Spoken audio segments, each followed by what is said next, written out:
At best, the alien abduction phenomenon is a terrifying, traumatic experience. At its worst, well, we think they sometimes take people and don't put them back. I lost my mother and brother to this trauma. He murdered her, then killed himself. These women are being used as human incubators, with all their children stolen away into the night. A 6-foot-tall entity of blue-white light paralyzed me, then bent down and said into my ear, "Hi, Steve." It knew my name. We hear gruesome stories of experiments and dissections. Imagine dying on a metal table while paralyzed, surrounded by alien faces. It's a real horror story. Welcome back to our show, everyone. We're on the Gnostic TV network, and our show is called Abductions 101, UFOs and the Paranormal Connection. I'm your host, Leslie Shaw, and... Stephen Shaw. Hi, everybody. And we're the authors of the UFO book called Who They Are and What They're Up To. And we always open our show with a personal experience of ours. And tonight, Stephen's going to tell you about a shared event that occurred in roughly 2004, 2005 in June. It was a birthday party, and it was being held at the Integratron, which is in, roughly the Landers area. Yeah, yes, Landers area. I've been there several times. But anyway, so we went to Giant Rock, which is like maybe 2 miles from, that area. And we were, doing some dancing and listening to some music, and the moon was coming up, okay, from the east. And my having been in the military for 6 years from 1980 to 86, I've been on helicopters, so I knew what helicopters look like. And there were these two helicopters, they were black, that were flying toward Giant Rock, and they were soundless, okay? 7 people, we all witnessed this. They both did a turn around Giant Rock as if it was like a landmark or something like that. They're about 200 feet above us. But the only reason that we even knew that were even there is because they were being backlit by the moon. So they did this turn and went back to the 29 Palms military base. And still to this day, I gotta tell you that, even back in 2004, 2005, that at least we had sound canceling technology. Okay? Well, thank you, Stephen, and we'll be right back in a few moments with our guests. Welcome back, everyone, and we're going to introduce our wonderful guests for tonight. This is Lee, Josh, and Jen, the hosts of the weekly podcast, The Secret Society of Strangers, where they delve into a wide array of intriguing topics from historical mysteries, paranormal phenomenon, true crime, cryptids, and extraterrestrial encounters. Their mission is to explore these topics in a light, fun, and open-minded manner. Think of it like gathering around a campfire to share spine-tingling tales. We were guests with Lee and Josh last August, and they have since added Jen as a co-host. So welcome to all three of you, and it's nice to meet you, Jen. Thank you. Thanks for having us. Yeah, thanks for having us. It's been a while. Yes, we had such a good time on your podcast because it's so lovely to talk to like-minded people with, Yes, Absolutely. Mm-hmm. So I wanted to find out how you guys first got, all three of you, taking turns. Tell us how you first got into the paranormal phenomenon. Did something happen to you to cause it to your interest? That's good. Yeah. Ladies first, Jen. We'll let you Go ahead, Jen. Well, as far as thank you. As far as like UAPs and that kind of thing, I confess I am very new. These guys are teaching me quite a bit. So I've been more in the just the paranormal space with spirits and things like that. but my husband has been trying to get me. I will say he is very up to date on on all the things that are happening, extraterrestrial and otherwise. But so I've been really excited to learn from these guys, and a bit overwhelmed at all of the decades of information that I have missed and need to catch up on to learn. But yeah, I live currently in a haunted house, and I love it and hate it and at the same time. And you know, it's You always may been need to something turn I'm your interested volume in. up a bit, Jen. You're just a little bit light. Yeah, just a touch. But we were wondering Oh. when you say you live in a haunted house. So what's been going on at your house? So is my volume any better? So much better. Oh, yes. Yeah, that's better. Okay. So currently what I've been told by a medium, a family member that's a medium, is, and I would tend to agree, is we have a child spirit. So what we have going on is we've been here roughly 12 years, lived here, and very quickly started noticing just our forks going missing. And it got to the point where we now, 12 years later, we have to buy just forks at the store to keep. And all this time, we have never found a single solitary one of them. And at this point, yeah, I tell my husband, I hope I don't, because I'm not sure what would freak me out more if I just went downstairs to do laundry one day and there were an untold amount of forks at this point. But so that's just one. It's very lighthearted, everything. Lots of times things go missing that are then found in extremely obvious places later. They might as well have a light shining down on it, so that you couldn't have missed it as you were tearing your house apart, looking for it. And then it reappears suddenly in the middle of the coffee table or something. Exactly. That's pretty much exactly. It's like the borrowers or the brown fairy type of things, We lived in a house that was a very similar kind of thing happened. Like in the middle of the night, we would both hear it, where it sounded like somebody was putting down a glass a jar or a glass, just a glass, onto a glass table. It has a very distinctive glass on glass sound, and we'd hear it all the time, and think, oh, they're having a glass of wine in the other room again or something. Yeah, that's the nightcap every night. It's a nice drink. And 2 a.m. Yeah. we tried, we put up, got one of those little indoor cameras focusing, on the kitchen, just trying to hopefully maybe catch something. And we're not able to keep that camera turned towards the kitchen at all. Really? It turns it away. Wow. And it's sitting just in a deep window sill. So we can't. You must have been baffled at first when all your forks are going missing. You're thinking, they don't have legs, damn it. I blame my husband. I said, are you all of a sudden like emptying your, plate and taking the fork with you? Like, what is going on? Because I just, I could not rationalize that in my head. But we also joke that, this child must be a Red Sox fan because it's the objects that disappear a lot of times is my husband's favorite Yankees cap. So I think he or she is supposedly a little boy, actually, that he's on my side. So is this still happening? You're still missing forks? Yeah. Oh, really? Yes. You know what? Try this. Bend the forks as far as like the tines on the forks. Bend them like 90 degrees each way, so that this basically is a fork that this basically is not a fork, and see if they still take it.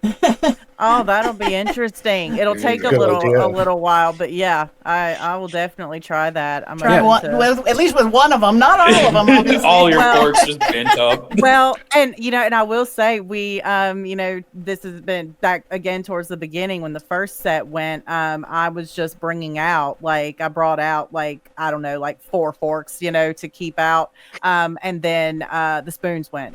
And I had a very nice set, from a wedding set. A very expensive. It's all gone. I have the knives. That's all I have left are the knives.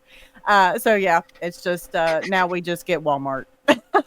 That'll be interesting. Then if you do find them all someday, you're about to take a bite and go, yeah, no, I'm not going to. I'm not sure where that's touch this with been. my lips. No, I don't know where that's been. So.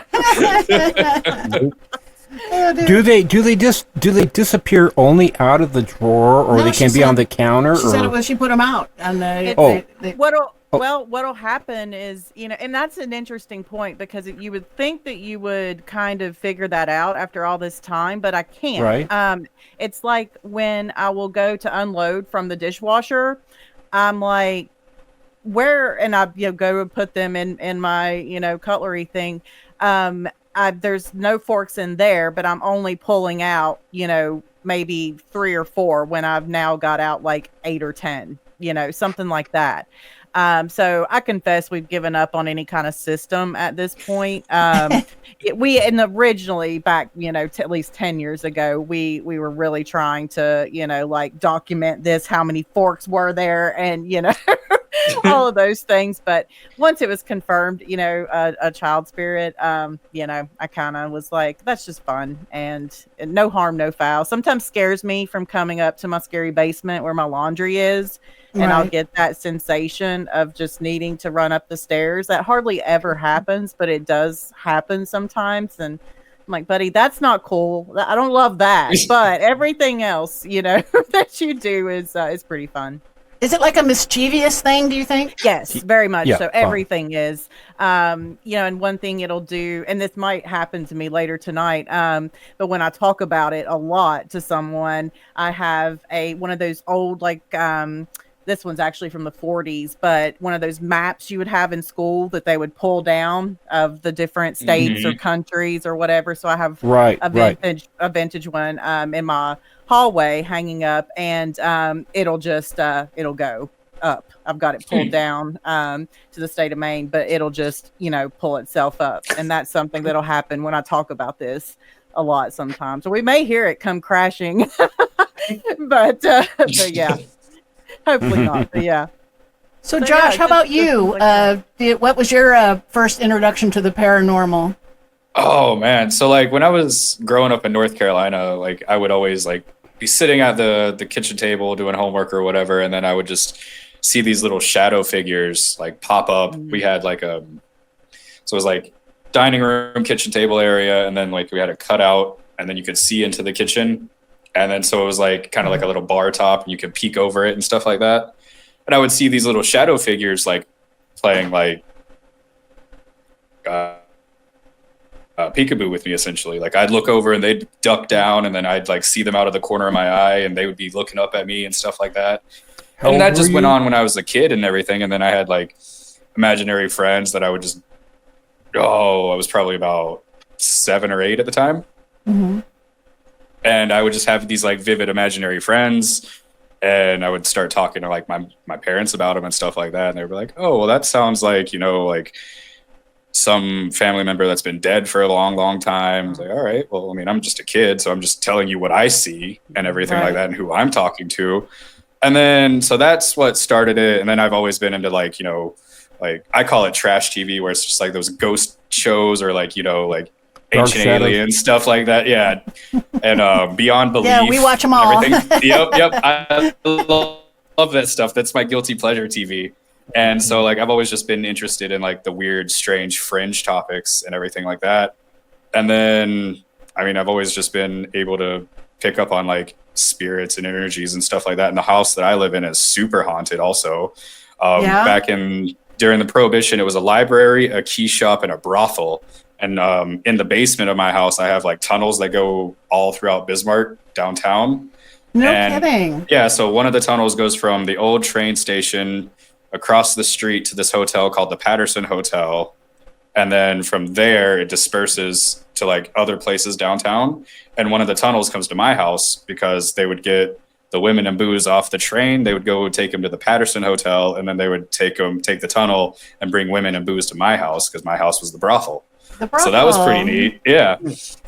So there's definitely like a man spirit that's in the basement of my house. And then there's like a female spirit upstairs in my house. Was she one of your, the prostitutes at She the brothel, probably you think? I think she was. That's what the vibe I'm getting from it, and everybody that's come over and kind of like talked about it, they're like, yeah, she just seems like she was like a working gal. I mean, I've never felt like any like maliciousness from her or anything like that. It's always been nice, playful stuff like that. The guy, it's kind of iffy about. Like sometimes I'll go down to the basement to like get like a box or something, and it's just like I bend over and you just have this weird feeling of like, I have no business actually being down here right now. And then you just let go of everything that you need to bring upstairs. And you're like, I'm just going to go upstairs now. I'm sorry for messing with your space. Yeah. Must be. And then there was one scary. incident where I was laying in bed and I know for a fact that there wasn't anybody at the house except for me and my ex-wife at the time, current ex-wife. We were just laying in bed and then we had heard like a female talking upstairs. And I was like, there's no way that there's anybody here right now. My female roommate, she's spending the weekend with like her fiance's parents, like, and them and everything. So there's nobody home. But I distinctively, it just sounded like there was like a lady upstairs talking on the phone. And it was just a one-sided conversation. So I get up and I just look to see if anybody was parked in the parking spot. There's nobody except for my car.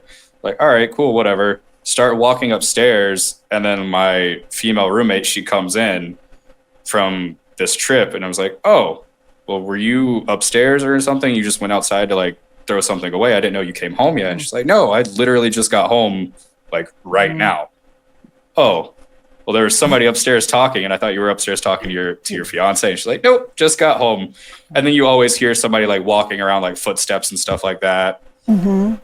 So yeah, and I've seen shadows. I've seen full-on apparitions at my house. There was one time in my basement. It was 3 a.m, and I woke up to go to the bathroom, and my basement door was open because I go through my basement, not my full basement, but I open my basement door, and then there's a side door to my house. I let my dogs go outside to use the restroom, and so like the door to the basement was open, so I didn't think anything of it. I just shut it. I was like, oh, I must not have shut my door when I let the dogs in before I went back to bed, or before I went to bed that night. And like as I'm like going to like shut the door, a male roommate of mine at the time was like standing right at the threshold, but I knew it wasn't him because there's no way to get to the basement unless you come through my room. And I'm a very light sleeper, so I would have like heard him come into my room because it's just something that I do. And he was just like, and I'll never forget it, this figure, this doppelganger that I'm going to call it, was just like, hey, you should come down to the basement. I have something I really need to show you. And I don't know if just like my spirit or my self-conscious, my subconscious or whatever was trying to protect me, but it was like, I straight up just told this thing, I was like, I have no business going downstairs with you right now. And I shut the door in its face. I went back to bed like nothing happened. You're not fooling anybody, sir. Were you ambulatory at the time? Could you like get up and move? Were you actually physically? Oh, I was able to move. Like I was coming out of the bathroom because like, so this would be like my bathroom door. I walk out, and then like right here would be the doorway to the basement. So I just closed it, or like went to go close it, and then I had this conversation with this thing that I knew wasn't my roommate, but I knew that it wasn't, that it was something else also. So yeah, I was ambulatory. I was able to move, and I shut the door in this thing's face, and I went right to bed. Yeah, so it's not sleep what time? paralysis or anything. Yeah, right, exactly. About what time in the morning was it? Like 1, 3 2 a.m. o'clock? Oh, well, of course. Yeah, the witching hour. Yeah. Yeah, It's right around there. It seems like between midnight and 3. And how old were you at the time? Oh, this was like 4 months ago. So Oh, 32. pretty recent. This was pretty recent. And when you saw the stuff as a kid, you say you saw shadow beings. Were they like full-size adult shadows or like children shadows, do you think? They would vary. Like there would be some that were like very large, very tall, like adults, and then some of them would be like children. So most of them that I saw were the children type, but I mean I did see like older, larger ones. And I just never thought anything. What's your blood type, by the way? B positive. Yeah. Better than being negative, you know. Hey. Positive, yeah. Zinga. So, Lee, tell us about your introduction to the paranormal. I mean, I started young, just obsessed with everything weird, mostly like cryptids and Bigfoot, unsolved mysteries. I was a In search lifelong, of Leonard Nimoy. yeah, Yep. all that, Beyond Belief, Robert Stack, and all the unsolved mysteries and all that.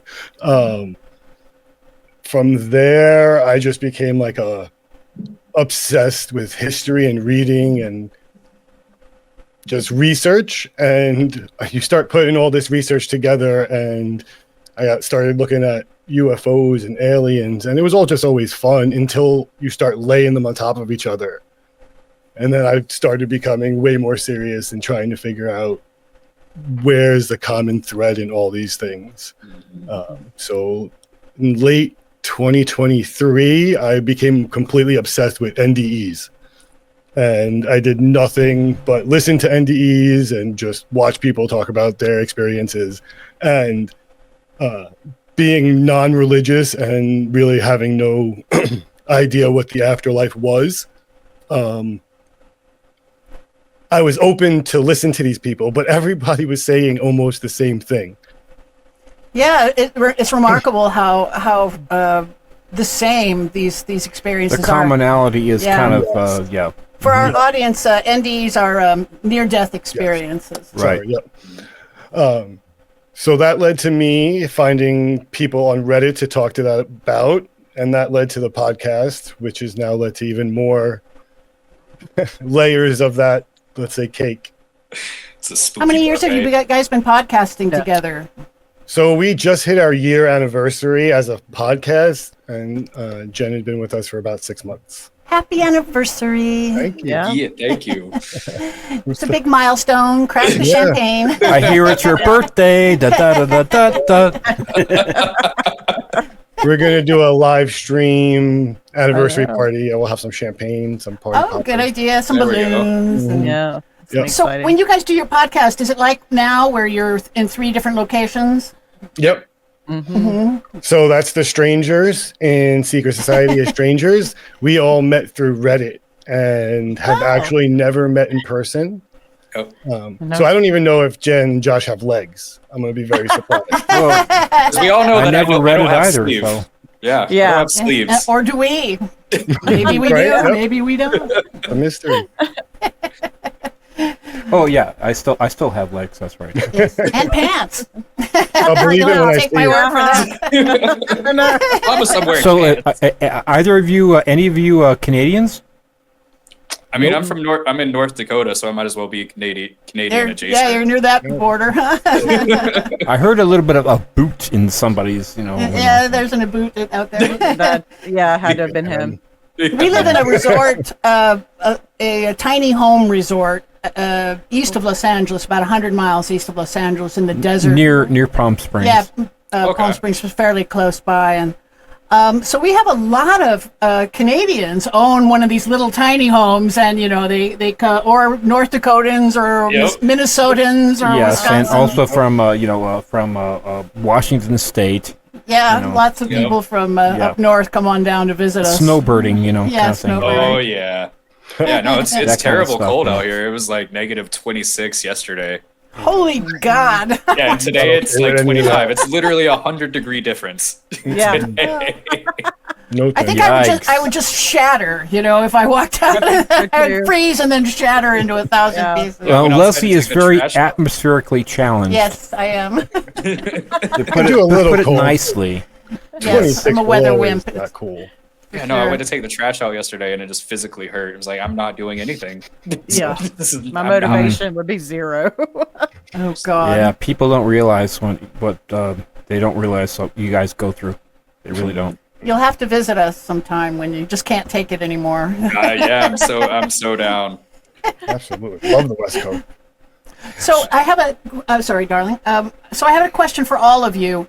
I'm trying to, part of the exploration I'm doing with this show is trying to understand. Sometimes ghosts are our dearly departed loved ones, and sometimes aberrant, paranormal activity is, in Steve's case, is like the alien abduction phenomenon. Well, that's different. Yeah. And then there's another third kind of thing where it seems like there are demonic entities. And I was wondering if any of your experiences included like a sinister aspect. I mean, a poltergeisty type of thing, or sinister. No, more like the demonic is more like where people actually get like, injuries on their body, or they feel a very sense of menacing and dread in their homes, you know. I mean, I've had like, I wouldn't say I think I've not had anything like demonic, but I've definitely had like, I've walked into a room and came out and like took my shirt off, and I've had like scratch marks that I didn't know were there until someone pointed it out to me. And I know for a fact I didn't itch myself. But other than that, was it like 3? Was it like were they yeah, three? it was 3, and it was just like you could like even like say this is my back, and you just go to like try to rub it or touch it, and it's just radiating heat, just heat hot. Yeah, sense. That's kind of what I'm talking about. Yeah, and it was just like red and irritated, like it was like an animal scratch, but I didn't have any contact with an animal. I just literally went into a room to get something, and then got told about it. The whole thing about even just going to sleep, I mean, putting ourselves into that whole state of going to sleep is just an interesting thing in and of it's just by itself, you know, that we have to, like, as human beings, we have to have a certain amount of downtime. It's like downtime on a computer for us to be able to like reboot in the morning. Okay. And some people can do it. Some people need 8 or 9 hours for it to be effective. Other people can do it in a very short period of time and still be functional. And that's actually a fourth category, because there's also the sleep paralysis spirits. You know, in my opinion, most of this the things that people are seeing during sleep paralysis. We were trained in the Kundalini practicing, raising, and chanting and meditation and chakra opening exercises. And after doing that for about 6 months, we began to astral project on a regular basis. And one of the ways to astral project is to get out of your body during that sleep paralysis time, where you're halfway in between sleep and wakefulness, and you can't move, but you're conscious. Yeah. And in our practices, they taught us it's called the hypnagogic state. And when you're in that state, you're actually capable of seeing into the astral realm, and seeing beings, that are there. And that's another kind of haunting, and yet it only happens during the sleep paralysis state. And so that's yet like a fourth category of sort of spiritual awakening, paranormal activity. There we go. Kind, you know what I mean? It's a very real thing. It's not to be feared. I mean, I've been able to do it for most of my life. Okay, so I kind of know the ins and outs. In fact, I should probably share a story here. Like when I was 23, I might as well, because I might help some people here. Okay, I was at that point. I was still in the military part-time, and I was sleeping. I preferred sleeping on the floor. Okay, I was a cabinet maker. I was the apprentice. My dad was the master. And anyways, I woke about 5:30 in the morning. It was January 1983, and my body felt like it was glued to the floor, but not really. But I just felt like I woke up. I was conscious, and the little light was in the bar, and so I was conscious. I was not in any type of a dream state. And I thought, well, I don't want to get up. It's 5:30 in the morning, but I felt extremely relaxed, and I just happened to look toward the beam that my dad and I had installed. We had beams in the ceiling, whatever, and there was this little, about 2-foot being that was shimmery, that was just floating up there by the beam, had a black rectangular head, these big black eyes, and these big feet. And when it noticed that I noticed it floated down to me, landed on toward my right side, and it said in this deep baritone voice, "Do you want me to help you get out of your body?" Now, my being a Tai Chi practitioner and also like reading a lot of Paramahansa's work, I somehow knew intuitively that I could not show fear. So I said to it, you can help me, but you cannot possess me. And I felt this little tingling of fear about 2 inches below my belly button, which is called the dantian in Chinese medicine. And I just knew somehow that I could not show fear. And this being grabbed my right arm, went back up into the air, and kind of growled like it was frustrated. It was trying to pull me out.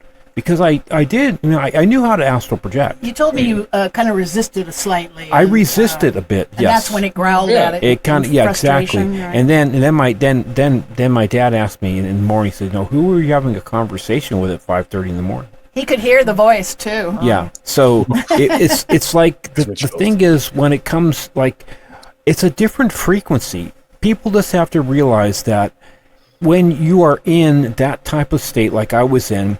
The brainwave cycles are up between 2 and 4 cycles per second. Right now, we're on, the internet, right? Okay, so we're at about 40 cycles per second. Totally different frequency. Okay, you cannot do, let's say, for instance, somebody says, "Oh, I can hypnotize you over the internet." No, sorry, that's crap. Complete crap. You're in the wrong brainwave cycle. Okay. It has to be the correct brainwave cycle. So the thing is, I just happen to know, and I know it very well. I taught Tai Chi for 23 years. I know exactly what, 11 to 14, cycles per second. I know what moving meditation is. All right. So the thing is that you have to protect yourself. The thing is that they're out there to see what they can get from you. Just always protect yourself. And that's all I'm saying. We were told that these beings can be scary, but they sometimes attack you in the astral plane. But nobody dies, and there's no real injuries involved. Just fear, and so that it might be very terrifying, but you really don't have to worry about being killed or anything. They can mess with you psychologically. Yeah, though. but they can do that for sure. I find it, Josh, this triple scratch thing. Do you remember anything like when it happened or how it happened at all, or just suddenly you noticed it was there? I didn't feel like normal, like you get scratched or you get injured or something like that. You're like you just wince a little bit and then you notice it. No, like I just went in to this room to get something or another, and then I came back out, and then as I was getting ready for bed, I was taking my shirt off and stuff, and my partner at the time was just like, "Did the dog get you?" Or because we don't have cats, because like we're not cat people and stuff like that. So I'm just like, no, like what are you talking about? Maybe I like rubbed up on something or whatever. And she's like, "No, you have like 3 like scratch marks, like gnarly ones." And it's always in threes. When they do scratch you like that, it's always like in almost like they don't have a full 5-fingered hand. They just got like a claw of 3 or something like that. And she just went to go touch it to rub something on it, and she was just like, "Yeah, it's just radiating heat." And then I finally she took a picture of it and showed it to me, and it just looked like somebody just went and just swiped me like an animal or something, and it was just red and irritated, and it hurt. And you've never felt any menacing sensation in the house where? No, not this house. No, other than the couple of times where it's like, okay, I'm in something's space that doesn't want me there at this point in time. But other than that, no, nothing like menacing or demonic or very threatening. I'm wondering what these black-eyed children are too. I've always thought, well, we know that the aliens have a breeding program with us, and so I thought, oh, maybe this is like a hybrid alien creature, right? Okay, let's correct that. They're not aliens. But we don't really call them aliens in our family because we think they're actually a breakaway branch of humanity. That's like our theory, right? Yeah. But it fits the facts. We more call them cousins, right? But but our cousins, the gray ones, with the big black eyes, if they made a hybrid with us, would it be a black-eyed child? And So many people, though, that report the black-eyed children, they report a definite sense of evil. Yeah, Yes. fear, like of evil, dread. Like, Yeah. Yeah. Mhm. I do not need to be anywhere near this thing. Oh, absolutely. Yeah. Every time. And that's not really reported so much with aliens. I mean, people are frightened naturally, but they don't really report a sense of demonic evil or, true. And I don't know, maybe it's just that they look like us until they change. When you see those black eyes, or they look like us until you see the black eyes, and maybe that alone is enough to. But I think not. I think I really don't know what we're dealing with those. You know what I mean? I don't Those are either. interesting. Yeah, we did an episode. episode. Yeah. You did? Yeah. So to tie almost everything we all just said together for the black-eyed children is that if we are dealing with frequencies or densities or dimensions, whichever one you want to use, there are beings that would like to occupy the density or the frequency that we occupy, and to do that they need some kind of medium. And the black-eyed children would be a medium to move in the third density. And then the dread that we feel as humans is that uncanny valley of like, this is not right. This is not 100% person. This is not 100% human. And it's like your instinct of fight or flight kicks in primal no matter what. Yeah. And a lot of people say that they'll be outside their door and they'll try and coax them to open the door. And a lot of them were like you, when you say, oh, hell no, I'm not opening this door. I'm not going outside with you, that's for sure. No, that was the thing that we found in our research when we did the episode on black-eyed children, is just they would just show up and they would like say that like their car broke down, or like their parents' car broke down and they needed to come in and use your phone. And like after a while, like the people that were inside the house, they were just saying that like they just kept getting that weird primal feeling of like dread and fear, and to not let this entity or this person or whatever come into their house. And then after a while, like of the people like just saying, no, you can't come in, they would just get very agitated and angry, and then they would just vanish. Or they would like mess up these people's houses, like on the outside, like vandalize them and stuff like that in a couple of cases that we found. Wow. Oh, tell me about the vandalism. Was it again like 3 scratches across the door or something? It was just mostly like they would like break like lawn ornaments, or like there would be like just like petty vandalism, nothing like crazy where they were like scratching or breaking windows or anything like that. They would just beat on the door real hard, and it's just like somebody that was just like very frustrated that you weren't letting them inside. Tap on the windows, walk around the house, and like walk around all the houses and stuff like that. So you had some guests on that actually experienced this, huh? Not for this episode. We just did our research for this one. Oh, just did some research, I would love to. If you're listening now and you've had an experience, I would actually love shout outs. Yes, contact either them or us. We'd be happy to have you as well. Yeah, because we tied that one with the Men in Black episode together pretty well.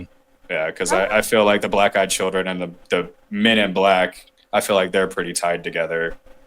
Because I also think that the Men in Black is like an alien hybrid program, when it's just like the adults of the black-eyed children after they've like matured or grown up or whatever. Really, I always thought of them as just humans, but with the NSA. And well, they definitely have. There's numerous stories where they end up showing up on the safer, U.S. destroyers. And they meet with the captain, and for some reason the captain just turns over everything to them. They just show up, everybody who's took a film of UFOs coming out of the ocean. There's like carte blanche. They just have this ability, or this whatever it is, a secret, or they have this. Okay, I trump you, no matter what you say. Okay. Yeah. And seniority. I know the incident you're talking about. Sorry to jump into the book real quick. It's got a name. There's a ship Yeah, it was a ship. That I don't. In the I don't have it in the 1960s. index, It was in the 1960s. yeah, this actually it was during World War II. It was that one too, of course. Yes, yeah. this one was where they were a transport ship in the North Pacific off the coast of Alaska. And they were off one of the Aleutian Islands. They were next to one of the Aleutian Islands. And a USO, a flying saucer, came up out of the ocean and went around the ship like 3 times so everybody could get a good look at it. And then it shot away to the south, right? And I think it was the next day. They were coming into port. An admiral with the Navy got on the ship with them, and he was described as having a chest full of ribbons. So we're talking about one of the higher echelons of the Navy. And there were 2 men in black with him as well. And they went to the captain. The captain, and they took all of the recording data that was, the radar recordings and everything else that they confiscated all the data, and they swore the entire crew to secrecy. NDAs, and they took all the personal data that people had, like say they had their own personal cameras. And this was like this was not just a one-off. This happened also in the 60s and the 70s too. But this is one of the earliest instances of the Men in Black that I had ever heard of. So they've been and the NSA wasn't established till right after Roswell. Yeah. So they weren't in the NSA, but they were definitely they didn't have to. And the Men in Black never show any ID or credentials. Yeah, they just show up and just give orders. Yeah. And they interview that, like there'll be a mass sighting in Iowa or something, right? And they'll show up and they'll interview everybody in detail, getting absolutely all of the information for themselves. And then they would enact this ridicule campaign to try and embarrass everybody else into silence. Yep. And if the ridicule didn't work, they would actually start using threats. They would threaten to kill your family. Yep. And if that didn't work, they had they would cause consequences of some kind, where they would get you fired from your job, or some sort of consequences, or kill you. And then in the worst, the last final analysis, if that didn't work, they sometimes killed people. What it shows me, and this is just, I'll just say it. What it shows to me is that they definitely have the ability to use telepathy. Okay, right. They use telepathy as a mind control mechanism. It doesn't matter what type of credentials they have; they just have the ability to be. And actually, telepathy is the most basic way of communicating anyway. You know, the English language is like 6 or 7 steps away from the most basic way of communicating, which is telepathy. That's why the Greys and whatever you want to talk about. They don't have to learn 10,000 different languages, because that's not how knowledge and memories are laid down. It's laid down via different neural pathways in the hippocampus and different areas of the brain, like Broca's brain. It's just not laid down that way. It has to be with the synapses that basically say, okay, I'm going to use memory combined with emotion, and I'm going to lay down this pathway and make this like little path. And the more times you underline that path, the bigger the path gets, until it becomes a super highway. That's why when we're younger, when we're all full of emotion, that our memories are like so vivid. Even like when we're 80 years old, we remember those because they were super highways, because we laid them down with emotion. Now, like most people today, I can say, what did you have for breakfast yesterday? You're 60 years old, whatever. Say, I don't remember what I had for breakfast. Right? Because that's a short-term memory. But when you lay down pathways in the hippocampus with emotion, it becomes a long-term memory. Yeah. And that's why the Greys and our cousins, they communicate via Telepathy. telepathy. You know, Okay. and when Stephen and I were doing this this Kundalini raising work, we became more and more and more and more telepathic as we did it, and it made me believe that telepathy is actually a human birthright, but has atrophied in us. Yeah. But And I it think some of hasn't that's atrophied deliberate. in our cousins, you know. Yeah. Yeah. But so they must I have mean, similar brains to be able to That's communicate right. Exactly. with our brains that way, I think, you know. oh yeah. That's right. And I think even now, you know, with the new whistleblower, Jake Barber, Yeah. like talking about psionic assets, like they're not able to hide it anymore as much as they still want to. And I Right. think that things like the dreaded TikTok that are communicating with people all over the world and letting people put those guards down that they so conveniently put up is allowing people to experience more things like getting Kundalini experiences and telepathy and, you know, whether it be like premonitions. We've talked to a lot of people that are just I very, still get those. very good at seeing just the future, and a lot of people explain it so much as not so seeing the future as like feeling it, like you said, with emotion. So Stephen gets little flashes got of the one. future with the dreams. I got you know? one. I got one just recently, actually. You know, the gentleman, we call him Jeremy, that did our documentary that just came out in was it October? Yeah. It's on YouTube called Who They Are, or Who Are They, right? Who they are? Yes. I yeah. keep dyslexiaing it myself. So anyway, we were doing this festival up in Big Bear just for one day, July the 4th, and it was terrible. Yeah, we only sold one book. We sold you know, one book for all the driving, all the expense. It was a how it complete goes sometimes. Yeah. friggin' bust. Okay, all right. So anyway, so we were getting, you know, Leslie was off doing something, and I was like talking to one of the vendors, and this guy walked up who I'd never met in my life, and he kind of enjoyed hearing what I was saying, and he had a UFC shirt on, and I remember that about him, and kind of a slight build, and he said, you know what, we're looking, you know, I have a company, and we're looking at doing a documentary that's kind of more focusing on the UFOs and paranormal. I didn't know this guy from Adam, right? So I kind of like said, okay, great. So I talked to him for a bit. I gave him a business card, and didn't really think too much about it. But then he called me up and said, you know, I have time in, was it August or something? So this complete bust of a day turned out to be awesome, Right. because So anyway, 2 days before he showed up, again, I'd never met this guy, but I had this waking dream where he was in our house, and I was sitting down at our glass table, and he was saying two very specific things. He said that he had to go to Arizona. He had a feeling he had to go to Arizona really soon, and then also he was pointing to his left shoulder, that he had a lot of pain going on his left shoulder.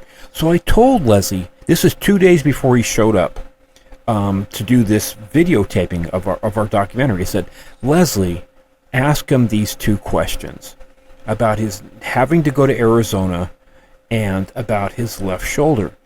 Yes, he had this strong draw. He had to go to Arizona, and he had overworked his left shoulder, and he had left shoulder and chest pain due to by doing too many push-ups. Totally, you know, why? Yeah. But you know, these are more like clearer dreams than usual, right? yeah, When this happens. I've had like 3 in the past couple years. Yeah, he just gets little flashes of them. But I get flashed. Like we had a neighbor that I just got this very clear flash about her ex-husband that was trying to kill her, and son of a gun. You're Glad I told her. Yeah. So how about you guys? Do you have you ever had abductees on your podcast besides us? I mean, besides Yeah. Stephen. Yep, we had one or two actual physical abductees. We've had few that have like entities in their rooms. Like they weren't necessarily taken, but repeated. Or like we had someone who had an entity outside the window and it kind of stalked him from the street repeatedly. Wow. And it was actually, that's funny because that one he had to kind of do the same thing, set those like boundaries. Otherwise he felt he wasn't going to be safe. So Yep. we had to like physically and mentally like prepare a boundary, and he made it like his house and it wasn't able to come in. Oh, wow. Are you sure he wasn't knocked out though and taken away? Whether he liked it, I mean, whether he knew That's it or always not? 'Cause, possible. That's always Yeah. one of my questions too, is how are you sure that like that's what happened to these guys. You Yeah. know, Yeah. they would see something strange and then they would black out. Right. Right? You know? Sometimes, yep. And then, so what's happening in this blackout period? And, we tried doing hypnotic regression for Stephen, but it didn't work. The block is just too strong, and we haven't broken through it yet. So we still don't know what was happening in those blackout times, but No. they would see like a tall gray alien in the room, and then the next thing they know, they black out. That was my brother in 1982. Yeah, or Stephen saw a tall blue-white entity. Sometimes I think it was either brightly lit gray or somehow it maybe Yeah, well, memories altered somewhat. I know what I saw. My brother knows what he saw. My uncle knew what he saw too.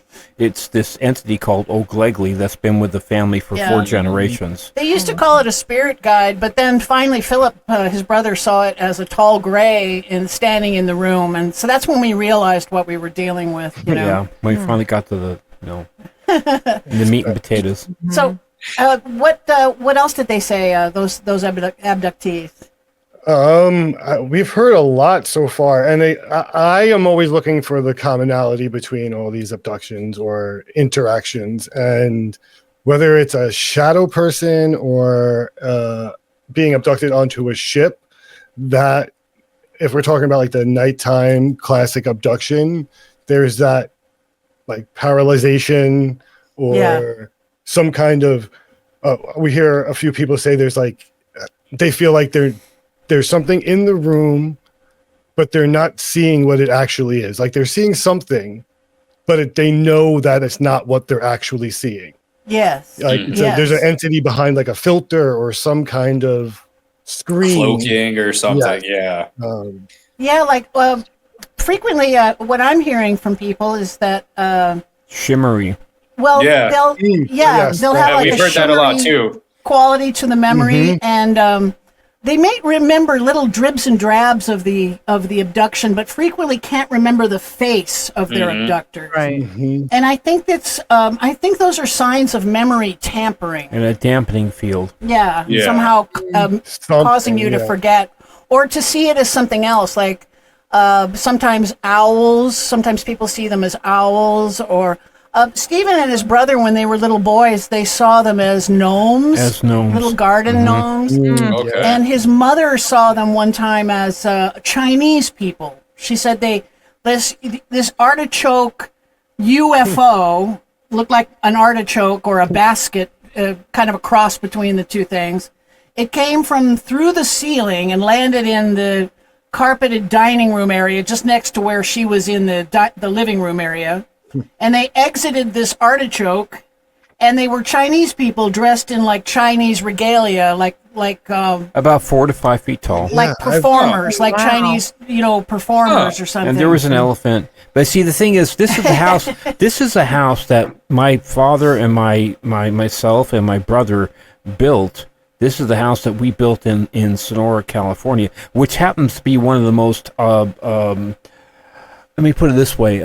We didn't even know this at the time, but apparently, as far as like UFO activity, it's like the third or the fourth most UFO activity in the United States over the past like 50 years. Okay, it's a hotbed for UFO. Yeah, it's a hot spot. for UFOs. So this is the house that we built ourselves. So it wasn't a haunted house.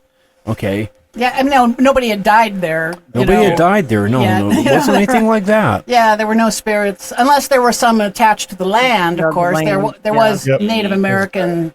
What'd you find? Like, you found, like, arrows, tips and stuff? Native We American, found arrowheads. We found also, like, the coffin nails. I found a bunch of coffin nails on the property, and spearheads and stuff. and there too, was right? evidence that there were people that had lived on the property before. There was that kind of stuff, but yeah, there was definitely activity on that property, and like I say, it's just it's also on the 33rd parallel. So there's a lot of commonality.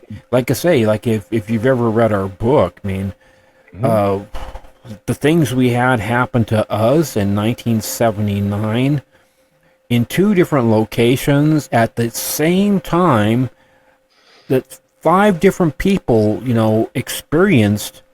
It was the Sonora house and the house I grew up in Woodland Hills, California, that happened over 5 nights. That Yeah, these things tend to come in clusters. We've and noticed, physical manifestations. The coins that were magnetized in my right side pocket that my father and I could, like, 6 hours later pick up. Didn't matter by the face or by the side or by the edge, whatever. These coins are American coins, and they are all completely magnetized after this blue-white being of 6.5 feet tall. It's skinny, and said in my ear, "Hi, Steve." Yeah. And Came into the room. basically neutralized my neuro pathways in my right side of my body. I basically couldn't do anything with the right side or even the left side, but I was fully awake. And I was thinking, oh, I'm going to see O'Glegley.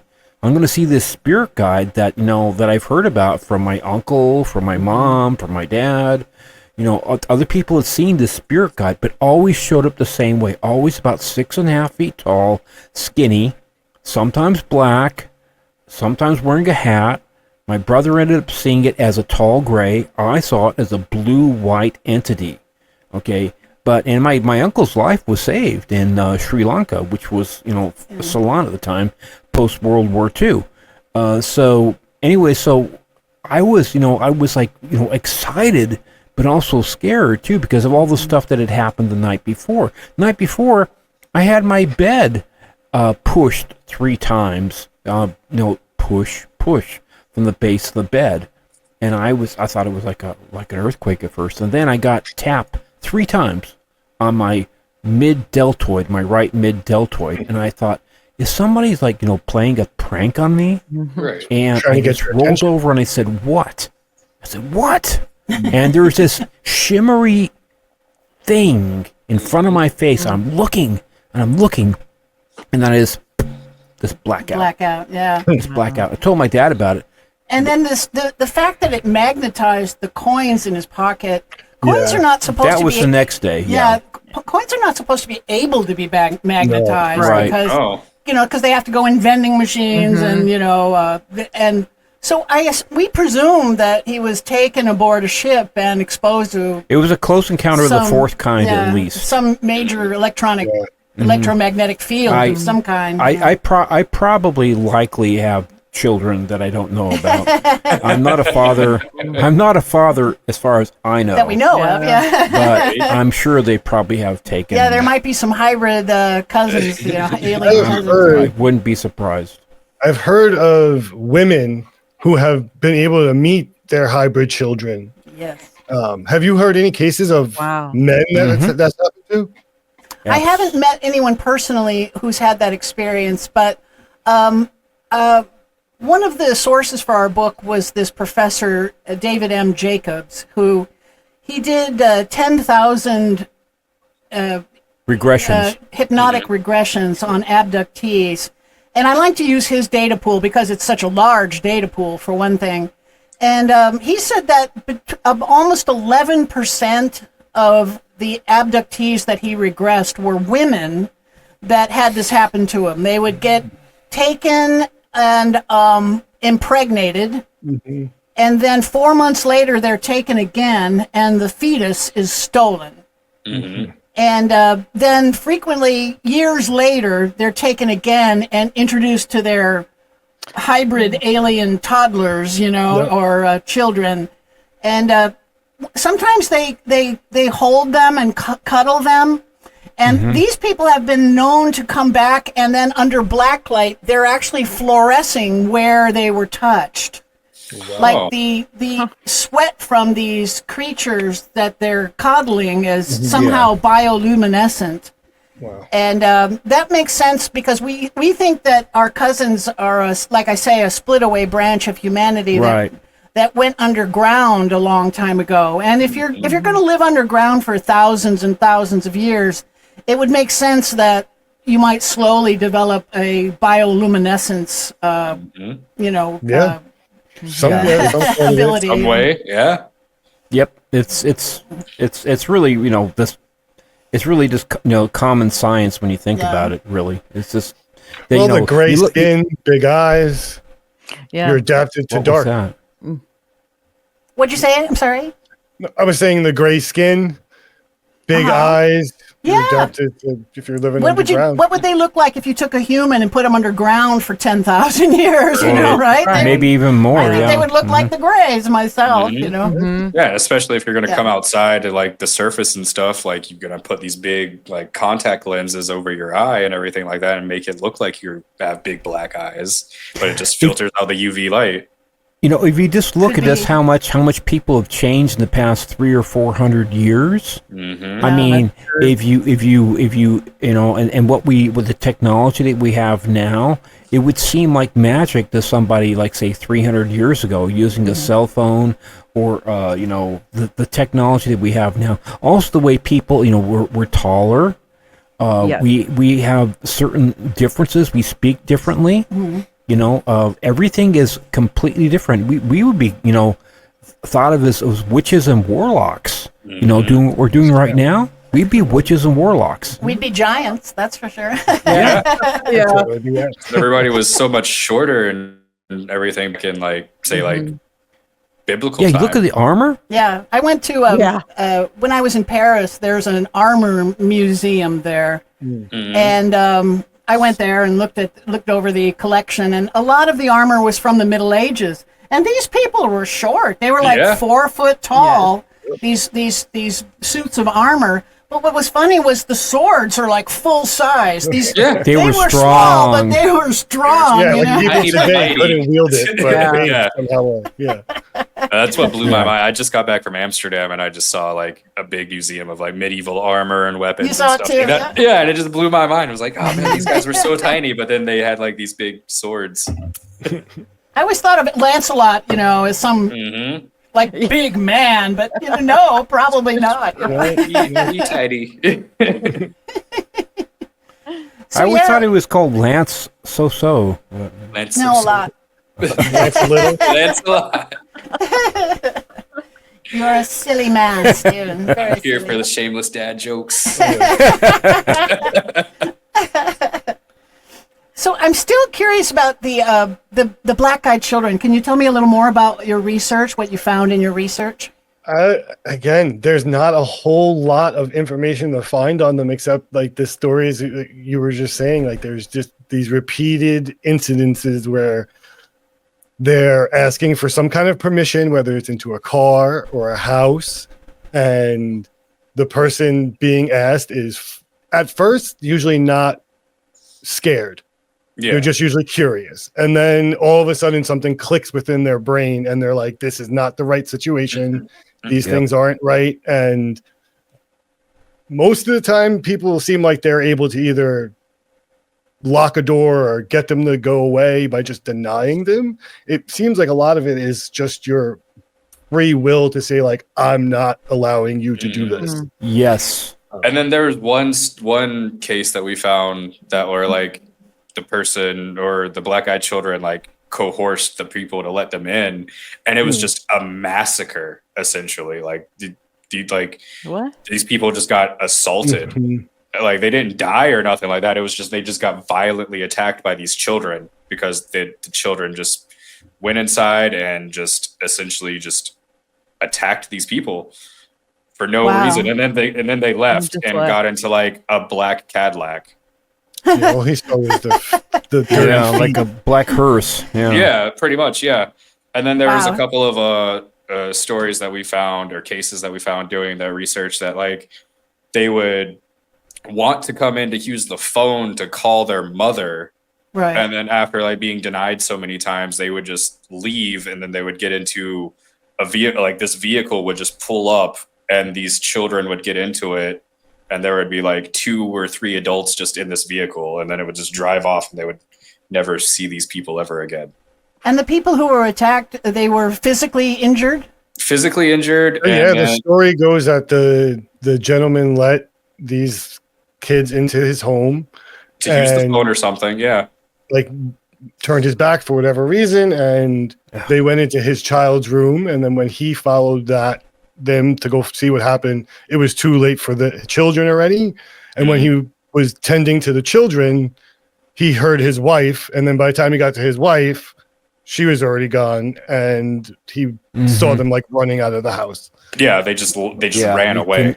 Wow. Never, ever allow them in. Say no, Yeah, sorry, no. That's what you always hear, but I tried to find incidents where somebody was foolish enough to let them in, and I wasn't able to find one, and that's the first one yeah, I've heard of. have you- One we can find, and again, Yeah, I want to ask you too. You probably have talked to people that have had friends that disappeared in national parks. Yep. Have you had that? People Yeah, about- we've done 2 episodes on missing 411 and just like the weirdness of national parks and just people vanishing and then Yeah. either just showing up, a couple of days later or just never being heard from again. And then all of a sudden they just find like their clothes perfectly like folded up and not dirty or disturbed or anything weathered. not weathered or anything like that. Just like on a stump that you would have definitely seen. yeah. Yeah.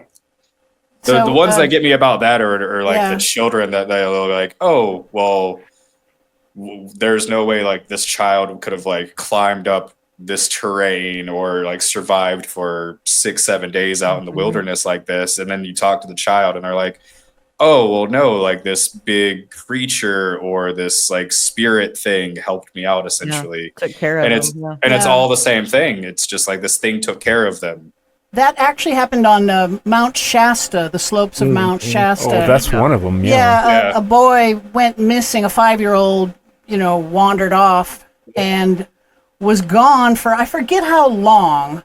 But then he appeared back, close to where he was lost, and he said that this nice lady took him and took care of him and talked to him and he described her as being like almost like an angel or an angelic woman, and then Shining. yeah, kind of like the Lemurians, that we Yep. believe are living under Mount Shasta. Maybe one of them came and, she took the child and then took care of it and then found out where it belonged and re-released it And near there, there. there are many stories going into the. You want to go into like that Tuatha De Danann in Ireland, going where- underground. Yeah. Yep. That's the fairy people. They call them the fairy people, and it's just Yeah. it's even Iceland. Iceland, they have these edicts as far as like they if there's like a fairy town that it's a known thing. Okay, they're trying to like make a road through this area, and their machinery breaks down every single yeah. time. Okay, Yeah. you cannot go that way. Nope. Okay, we'll let you make your road, but you have to not go through our town. Okay, Yeah. and so there's literally a known thing. You Yeah. cannot go build a road through where is a fairy town. And they absolutely believe this because no matter what they try and go through that area. Nope, Nothing works. Yeah. nothing works. And people disappear, usually children. Yeah. And sometimes it will show up even 100 years later. Sometimes even in Yeah. some cases There was 100 one years case that later. we the heard Rip Van about. Winkle thing, Yeah. Wow. Mhm. I hadn't heard that. Yep. It's almost like they're put on ice, for 100 years or something, and like in a form of stasis or something. Yeah. And Or I, outside of our timeline. It's Yeah. outside of our timeline. Yeah. Exactly. You got it right. right. Or like, time dilation, just traveling exactly, from, yep. through space, that Yeah. would change the time, Going faster than the speed of relative light. Yeah. to Yeah. relative to us people still on the planet. Yep. That could happen too. But in fact, some of the abduction accounts that I've read were where they're taken aboard a ship, and they would see like glass cases with people in them, and sometimes animals. But it looked like the people were alive, but they were frozen. And it made me think of that. Maybe that's sort of a stasis, state of stasis they're able to put people into, and maybe years later decide, I don't need this person anymore. I'm gonna, I'll just put them back, and see what happens. I don't know. Yeah. Put it back. Yeah, there, natural the thing is habitat. too, like with Iceland, Iceland has got the highest educational level of any Western country in the world. They have so they're not stupid people by any stretch. Because they have class sizes of 5, probably. Right. Yeah, But, they live in a very very volcanic area. In fact, Leslie and I have talked many times. Like, people should just evacuate Iceland. Yes. It's got too many volcanoes. I believe Iceland should be evacuated. There's a volcano called Katla that is it could go off at any moment. It's overdue for going off. And the last time one of the big volcanoes near it went off, a quarter of the population was killed. Oh, Jesus. Yeah, it was in 82. No, it was before the French Revolution. So maybe you're right, maybe around then. But it caused, this volcano went off and it belched out this huge orange cloud, and that cloud blew over Europe and caused the crops to fail for 2 years in a row, which caused the famine. And also in Japan, too. In France, that caused the revolution, caused people to rise up and against their oppressors because they didn't have any food because their crops had failed for 2 years in a row. Dang. So it's a real danger, and I figure, I guess we live 2 miles away from the San Andreas earthquake fault. We just I don't know how many if it goes places are. off, it goes off. We go out our back door or our front door. We can see the San Andreas Fault just by saying, there it is. It's still there. It's all right. I live a couple hours drive from Yellowstone, so the second that place blows Oh up. my God! Yeah, that's the kind of a kiss your ass goodbye thing right there. If that pretty, one goes, pretty much, yeah. Absolutely. The Battle of the Bulge. Oh man. Yeah, that's like a super volcano that's also overdue, Whoa, right? It's it's supposed to have gone off like 40,000 years ago. Oh or no, something. 650,000 was the last time. Roughly. Yeah, and it usually goes off every 550,000 years or something. Yeah, they So keep you guys are overdue. Yeah, that's we're for sure. waiting. Yeah. TikTok, Throw it on your 2025 bingo card. Oh yeah. It's already filling up. It's filling up so fast. But I really wonder about these abductions. We just saw that documentary, the missing. Is it missing 411? 411. Right? Yeah. It was a fascinating documentary out there. People out there, if you haven't seen it, I think it was on our Roku or something like that. Yeah. And a lot of these people that were taken reported the day before seeing UFO kind of stalking them. So it's that's pointing directly to what who took them and where they what happened to them. But I wonder the fate of these people. I mean, the abduction phenomenon is traumatic enough. It was very traumatic for Stephen's brother, who ended up not being emotionally stable. Yeah, his we whole know what life. happened. We know what happened. He did. But he but as bad as that is, at least they put him back. They didn't keep him, and I keep him or do wondering whatever. what the fate of these people is. The ones that are taken. Yeah, I know. And there is the one case where they guy gets taken and gets put back because he thinks because he has a vasectomy. Oh, Yes, I remember that case. yeah. Yeah, where He said, he was "Oh well, hunting you for don't elk. qualify anymore Yeah. for what we need you for." Yeah. Which we think it is a lot of has to do with breeding. You know, we think genetics. we think our cousins, you know, they've been living underground for so long that maybe they're no longer viable Or and- not as viable. or as viable, and they Yeah. need regular infusions of DNA from surface-dwelling people. Well, their actions kind of tell, always watch what a person does, not what they say, as they say, the old saying goes. And what they're doing, their behavior patterns, especially after, during World War II, when we split the atom, okay, and then all of a sudden, like everybody, the Japanese, the Germans, the British, the Americans, were all seeing Foo Fighters. Yeah. All of a sudden, we all thought they were from the other side and whatever advanced technology, so there was And all we this- know they monitor our nuclear bases and our nuclear yeah. facilities, and they. So it's their actions, not their words. So we know that we think they're afraid of our nukes because they don't come from outer space. We think they're afraid of our nukes because they live here with live us, here. and they have skin in the game, Right. So to I've always speak. said they have skin in the game, Yeah. and they don't like we're playing around with something that we're children playing around with things we should not be playing around with. And, they are about 13,000 years more advanced than we are, okay, and they don't see the world in the way that we see the world. And I think they're really kind of afraid of us, quite frankly.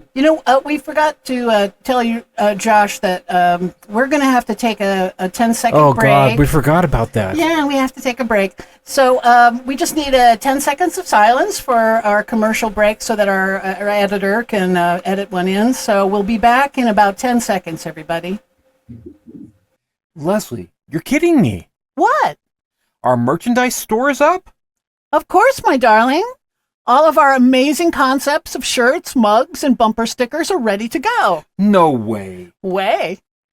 Even my brilliant Egyptian concept that no one else ever thought of before? Yes, that one too, and lots more. All at our new store at etsy.com/shop/abductions101. Wow. I want a shirt and a mug and... Well, Stephen, and all our curious listeners, just go to etsy.com/shop/abductions101 to see all of our unique designs. I'm going there. And we're back. Thank you, everyone, for that. We totally forgot that. We Yeah. should have done like one about 30 minutes ago. Yeah, we just love talking. We just keep going and going, until we realize we've been talking for 2 hours or something sometimes. So any more like really curious things that you've had people on? Or Yes, like, would you like to tell us about your favorite events? for sure. Oh, man. We had one. I mean, it could go for a while, but there was one gentleman who got visits from a mantis creature, along with like a premonition. As he was driving, he saw like a being alongside the road. That was a really interesting story because that one, it just felt like he had something was like with him and trying to get him to like recognize something, and he couldn't figure out what it was when we were talking to him, but that was an interesting one.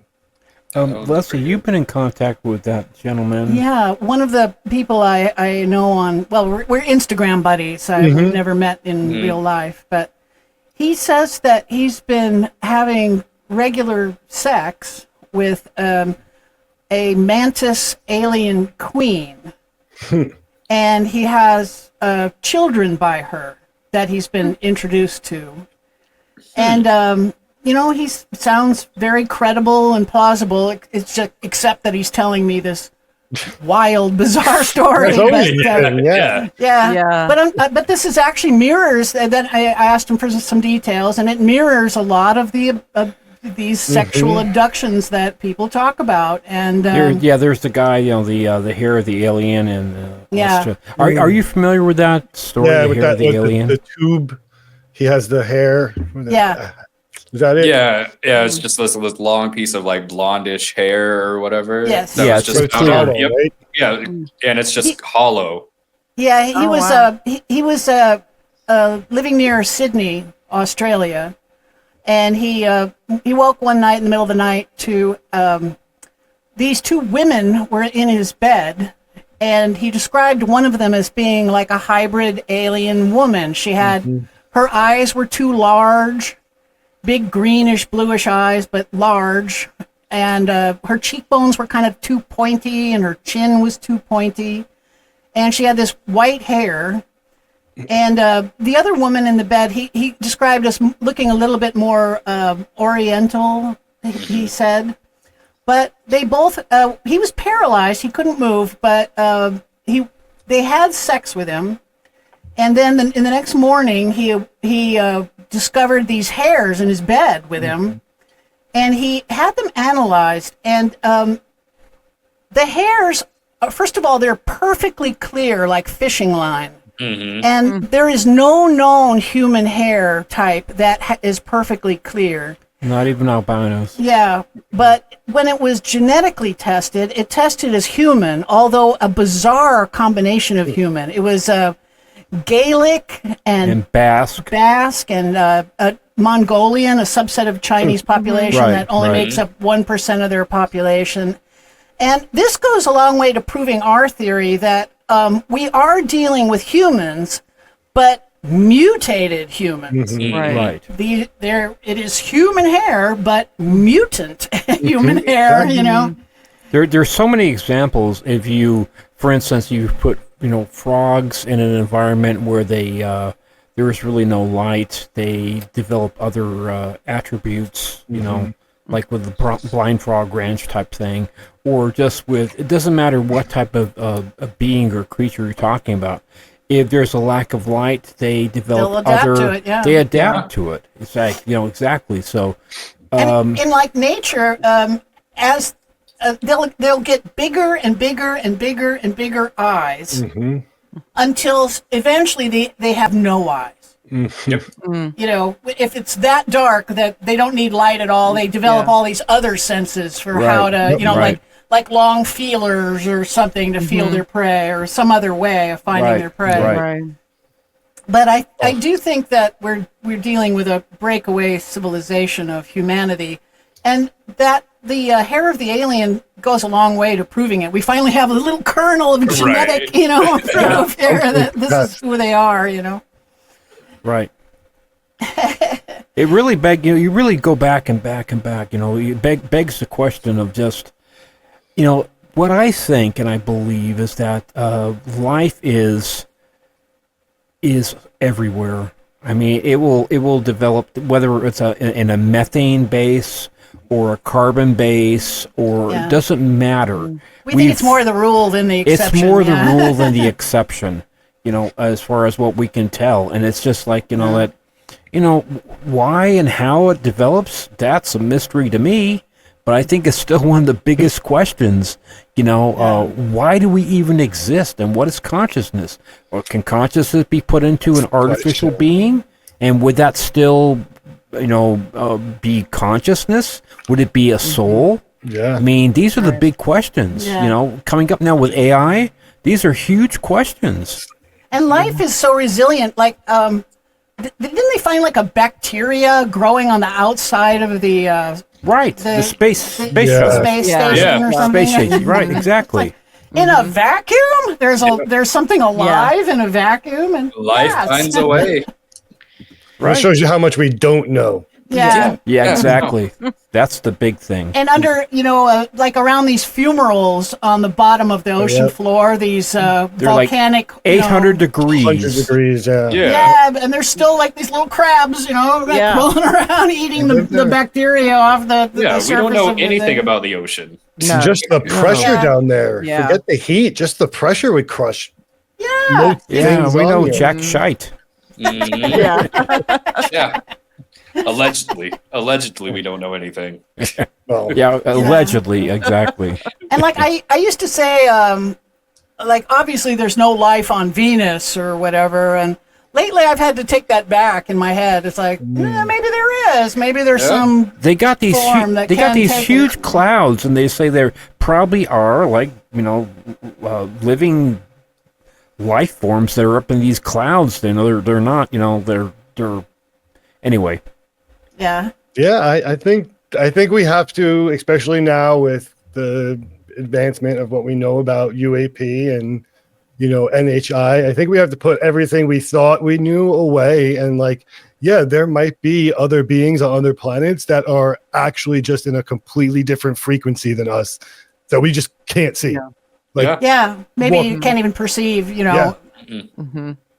The big rub I have myself is that why has my family for at least 4 generations, at least going back 120, maybe 150 years, why have they had such an interest in, They like your sperm, honey. well, it's not just me. It's the Newmans from Germany, it's the Shaws and the Rose from England, and and the Griffiths. It's just like they have been, pretending to be a family spirit guide for like at least 120 years that I know of. Yeah. All right, but it always shows up the same way, and every woman in our family. In my family, every woman, apart from one, was a automatic writer.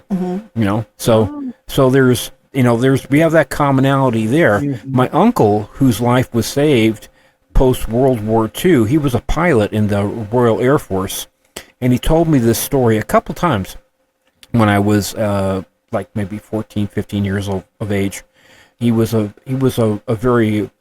a very wealthy man. He was an escrow guy, and he knew he was very good. He was a British guy. So anyways, he was stationed in Ceylon, which is now Sri Lanka. And he was awakened in the middle of the night. He was sleeping in a multi-man cot that was common back in those days. And he was awakened in the middle of the night by this tall, 6.5 foot tall, black guy, he called him, with a red hat he was wearing. And he said, "Douglas, you have to get out right now. You may be killed. There's a raiding party coming through." And my Uncle Doug knew about the spirit guy that he thought was called Old Glegley. But this is his first time seeing him. Right. But he'd never seen him before, right? But he took this thing seriously because he'd heard about it from different people of the family, right? So he got up, and sure enough, about a minute, 2 minutes later, a raiding party came through and killed a few of the officers with machetes and guns and that kind of stuff. So he recounted this story to me. So when his only daughter became of age where she could drive a car, he bought her a Triumph, this really nice, beautiful white Triumph with sports car, right? And The vanity plate was Old Glegley. and the vanity plate was Old Glegley. I think he was grateful for being saved by Old Glegley saved his Yeah. life. But we think that they don't just prey on the family, but they also protect They the family. protect the family, Kind of too. like the way a farmer protects his prize cow, from predators. It's like, Yeah. because they need his, sperm. That's what they're after with the guys, right? And I think that's what the whole anal probe thing is with men, right? Is they're accessing the prostate directly. I like it. For the sperm, yeah. I have no clue about That's that. why I'm they sorry, that's a keep joke. coming But then the poor women that were taken, they stick a needle just straight into their ovaries to get the eggs, like with Betty Hill described that, It's Yeah. like no anesthetic or anything. So when she was hypnotically regressed, the first thing that happened when she remembered everything was she started screaming in the psychiatrist's office, and Yeah. I kind of figured that maybe why Steven can't break through this block is maybe it's so traumatic. The way I really see it, I'll say it really quickly. The way I see it is that we're kind of like an experiment that kind of got out of control. I don't think they were expecting us to be 8 billion people. That's number one. And number two is that I don't think they were necessarily expecting us to, split the atom. And so literally they have gone on a different, developmental course than we have. And they literally have to pull their UFOs or their stuff out of mothballs and figure out, okay, what are we going to do now? I think that's why they crash them so often. Yeah, we got 8 billion obnoxious boobs living on top of us, and how do we deal with these people? They are basically they're basically arrogant. They all have these 7 deadly sins, and they're all they're barbarians. And how do we deal with them? There's a lot more of them than there are us, and I think we literally probably caught them off guard, and we know that they communicate with us because they have the same brains. That's why they can. That's why telepathy is so easy. It's always it's watch what they do, not what they say. And I used to wonder why.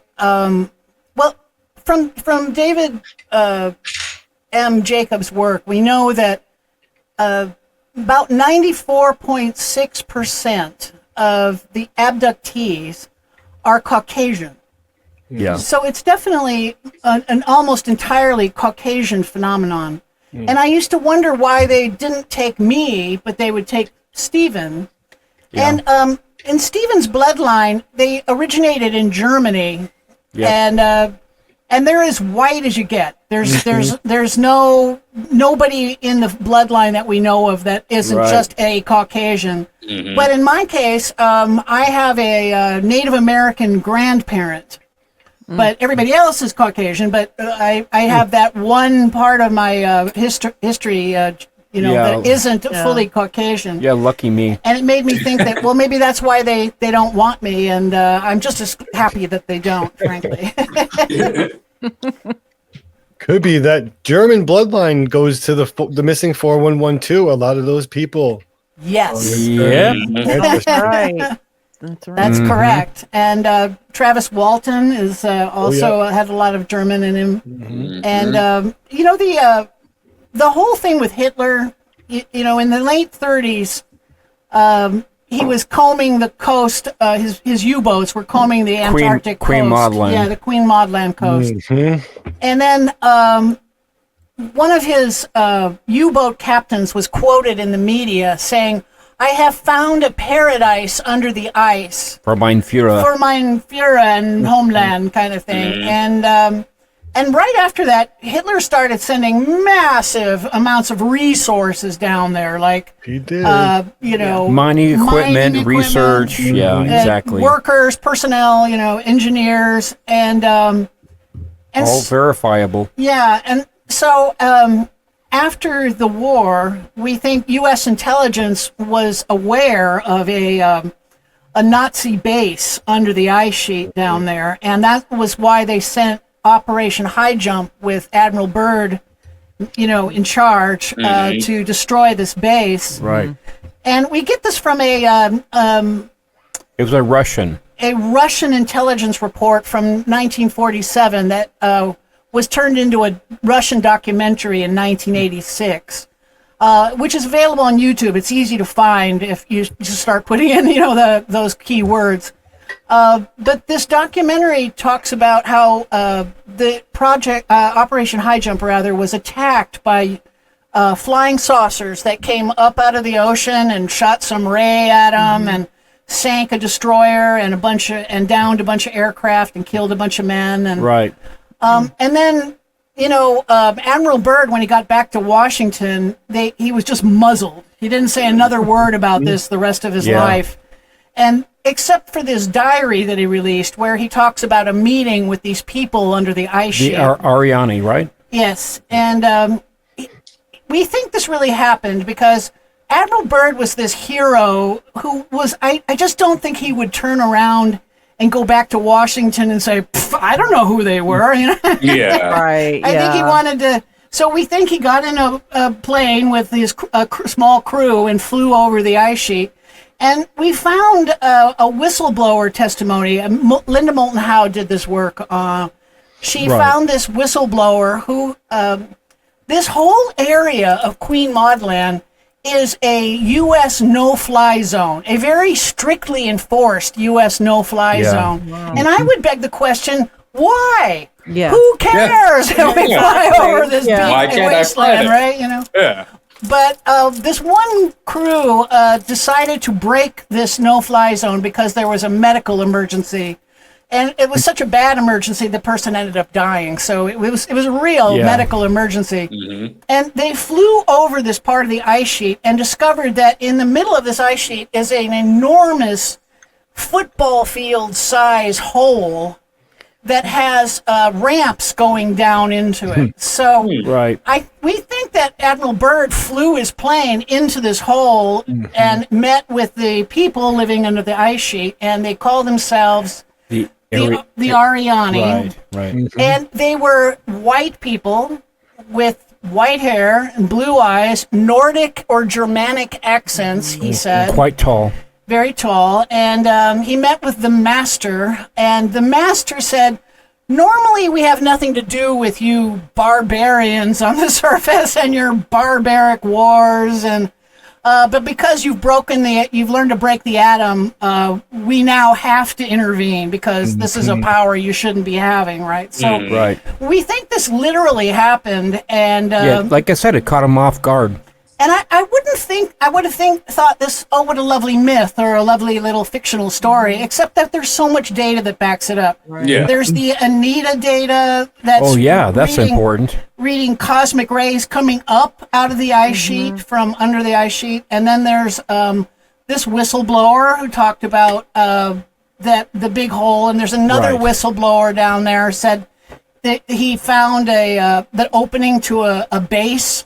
An alien base, that's 72 degrees inside. It was radiating a green light. It was climate controlled about 72 degrees. There were hieroglyphics all over the walls and there's green lights. That's another commonality too. Do we go to the Rendlesham? It doesn't matter where. It always comes down to basically hieroglyphics or some type of hieroglyphics exactly. Always the same thing. Even with the crop circles.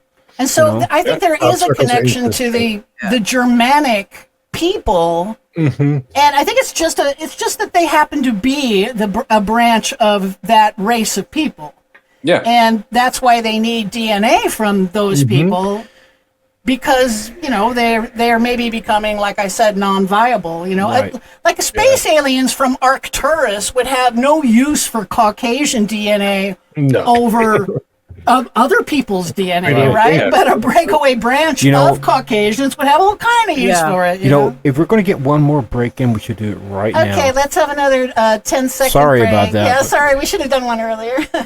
Okay, we'll be back in a moment, everyone. Hi, I'm Leslie Shaw, and I'm here to tell you about the incident that happened. My husband and I got married on my birthday, so we were celebrating both my birthday and our anniversary camping at Whitewater Campground. And the bank called me and said, "Are you spending all your money in a Texas Walmart right now?" And it's like, oh, no, we are not. And they had drained everything out of our account but 86 cents. That's all we had. And at the time, that was our only bank account. And so we were kind of stuck, and fortunately the bank was great, and they said that they would refund it, our money, between 5 and 9 business days later. So I was trying to figure out what to feed us for that time period. So I remember opening the pantry going, what am I going to make? And then I'm a stained glass artist, and I had several pieces in a gallery at the time, and one of them sold, and we just got lucky. And I remember it was almost $300, and we were able to go grocery shopping with it and at least feed us for the week it took. And the bank was great. It only took the 5 days, and we didn't have to wait the whole 9. But I would rather it didn't have to happen at all. And welcome back, everyone. Thank you for staying with us. I appreciate and thank you for listening to our commercial. We have a new sponsor. Yay! We're actually becoming legitimate. Sorry, we're mostly used to being guests, so sometimes we talk a little bit too much ourselves. Yes, so we do. We apologize for that. Yeah, sorry about that. We'd like to hear more about your stories, though. So, how about some more haunting tales? I'd really like to hear more about your houses. Oh man, my house is boring. I don't get haunting. Lee wants it so bad. I got children. That's what I got. Messing up my house. So, Jen, tell us something else about that's going on at your home. Yeah, that's really pretty much the extent. Like I said, I just have so much, playful stuff there. But I will say, so my husband, his it's my in-laws, their house and the house that he grew up in is where I've experienced scratches with I had no idea, no sense of anything, foreboding, nothing like that. But then I would be sitting, wearing something like this or what, and all of a sudden somebody's like, well, in his family, they're just like, oh, you got scratched, because they're so used to it. But now to him, he would, and still, if he were to spend the night, there again, like sometimes like on Christmas Eve or something, once a year he'll spend the night and he'll see him again. But what he always called the dark man. And it was a very negative energy and something that him and his sister felt would happen if there was, or they would really start to see him when there was turmoil in the family. Of any kind. And so, yes, feeding off of typically, negative emotions. Another thing that they had a lot was a mimic, which terrifies me. I can't imagine. You mean like what Josh saw in his... It's so terrifying. But there's where it mimics somebody else, or something. Yes. In their case, though, anything that him and his sister have been able to see has not been anyone that they've known, but voice. So theirs has always been voice. So and it's been deceased, a couple of deceased relatives, but it's also been just each other that it's happened.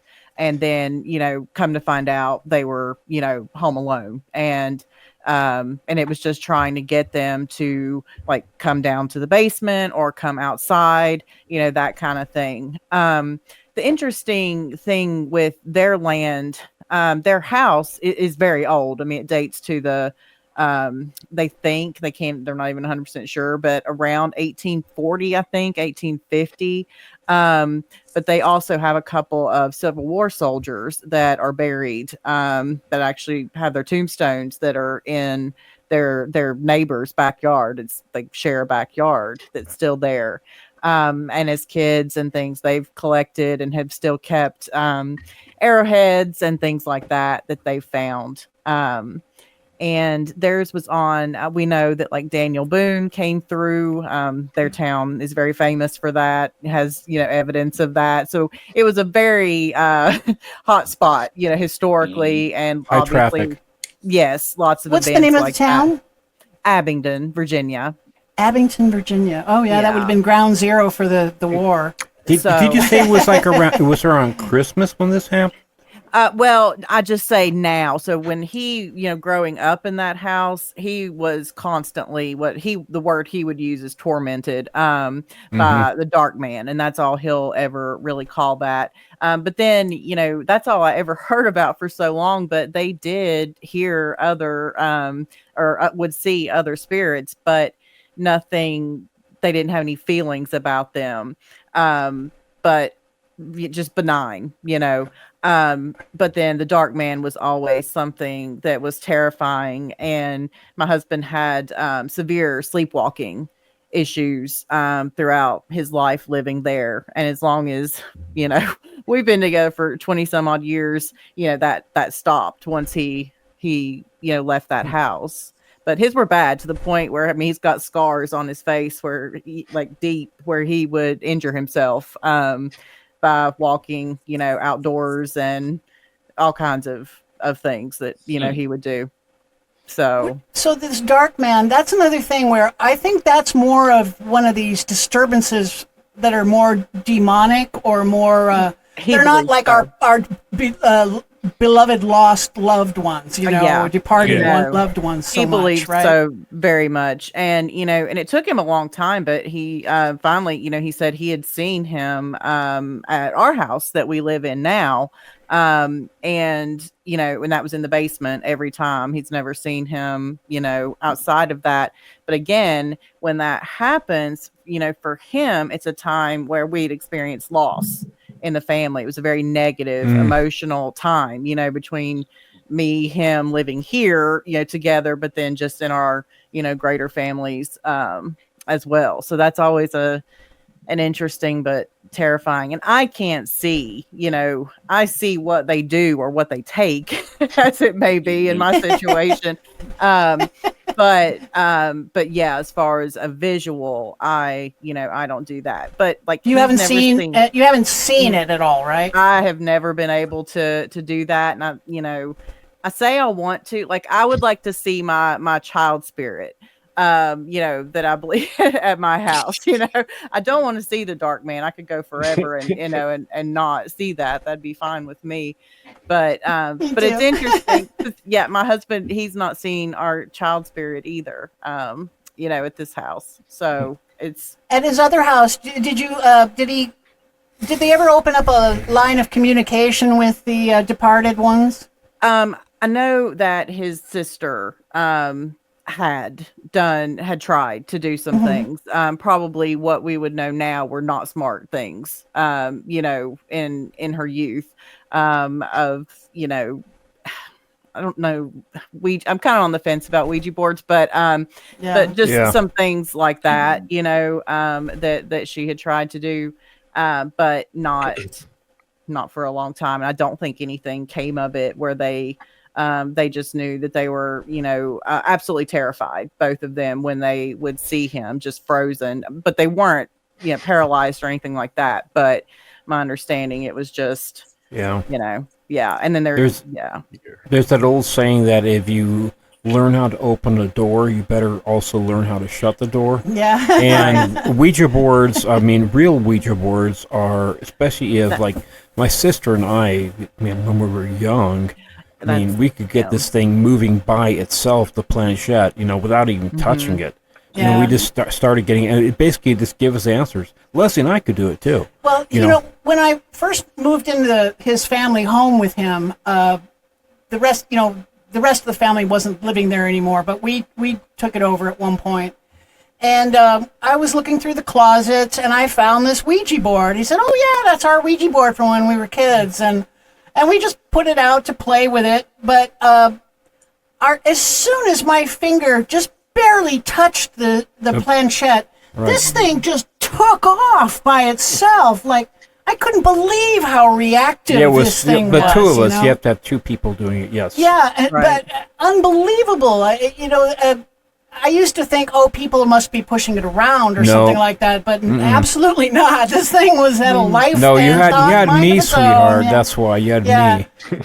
I don't know if their Ouija board was just because Stephen comes from an incredibly psychic family. The whole family are very, very psychic, and we've learned since then. This Luis Elizondo, the guy who released the big story to the New York Times, Go Fast Gimbal, and the famous videos. He has a new book out. And, Imminent.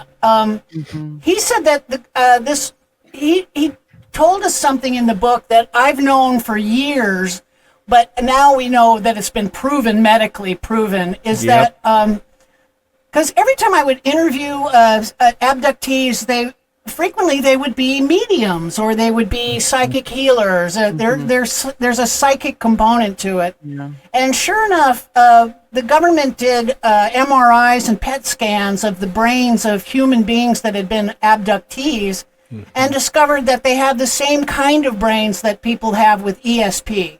So there definitely is a psychic component to the phenomenon. It's called the parahippocampal gyrus. Yeah. And it's verifiable. In fact, Luis Elizondo devoted about 6 pages in his book about how he was taught to become a remote viewer. Yep. And it's something that you can be taught if you have the right type of brain, where you can actually literally be in a waking state and basically bilocate your consciousness. It's almost like astral projecting, but while you're conscious. Yeah. So it's kind of like that. It's kind of like a hybrid variety. And he said that once he learned how to do that, he and his wife would they would start to get visited by these orbs that would start showing up outside their house.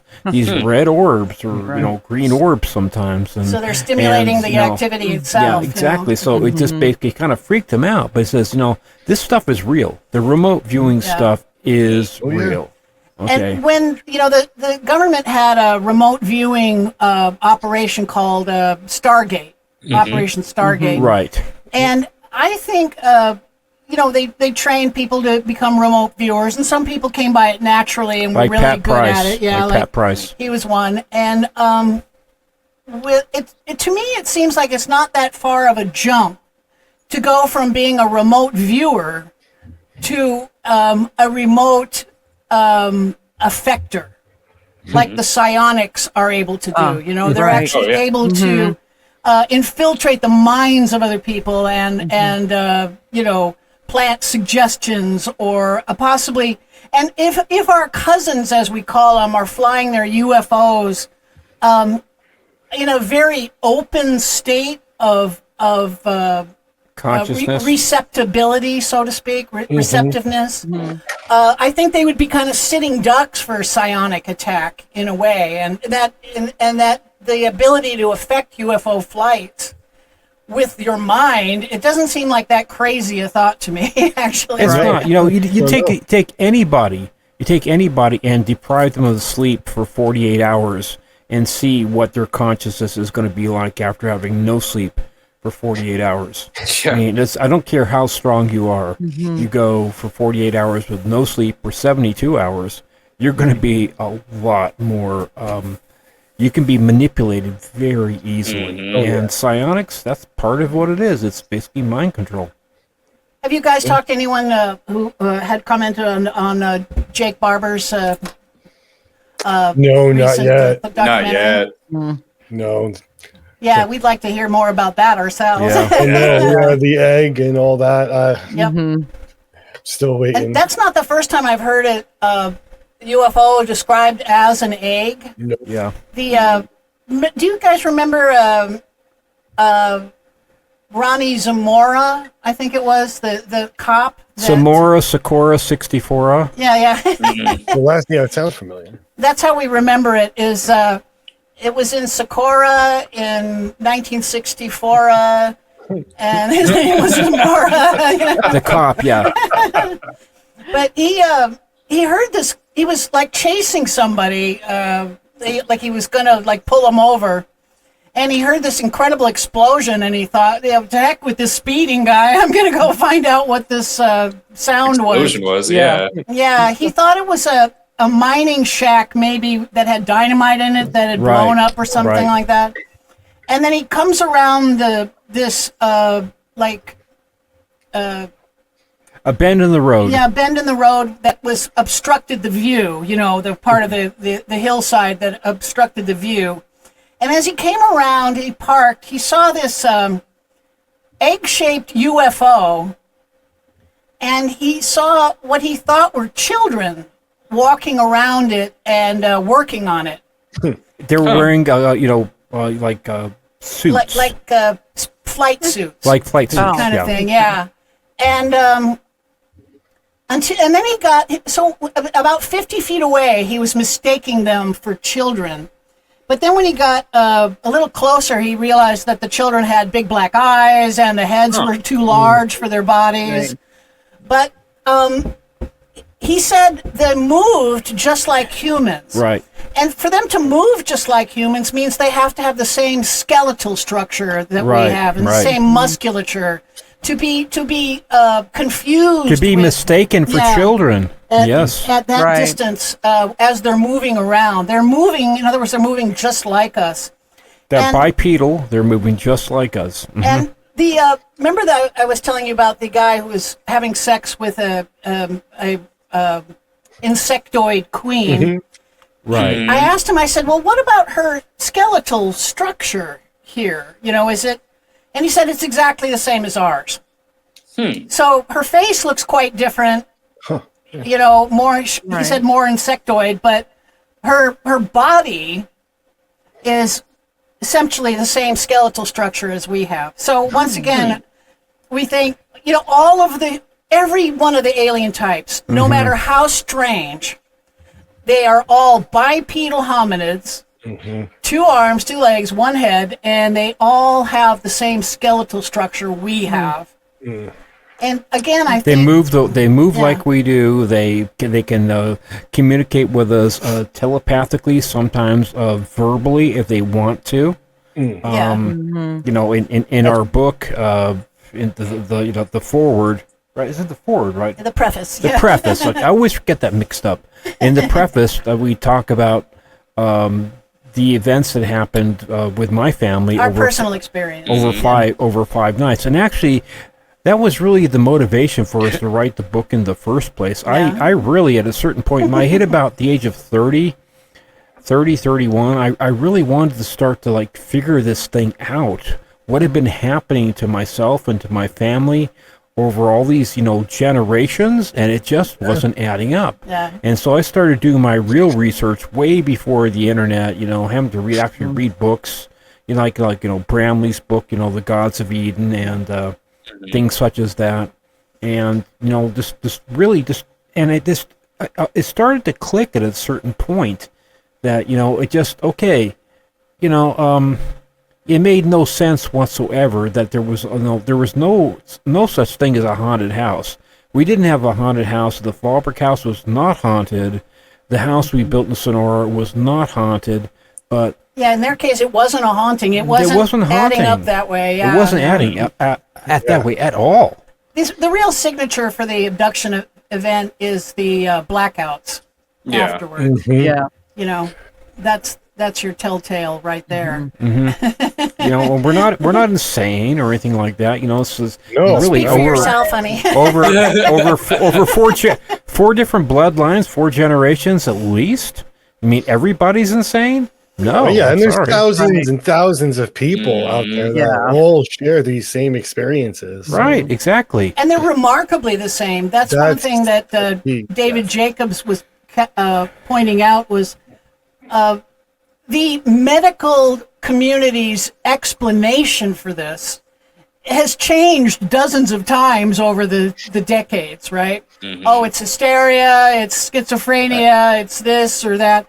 But the phenomena itself is remarkably the same from incident to incident to incident to incident over generations, Watch what they do, not what they say. And once they find a family they like in Steve's case, they will prey on it for generations. Right. Yeah. They do that. That's apparently what they're doing.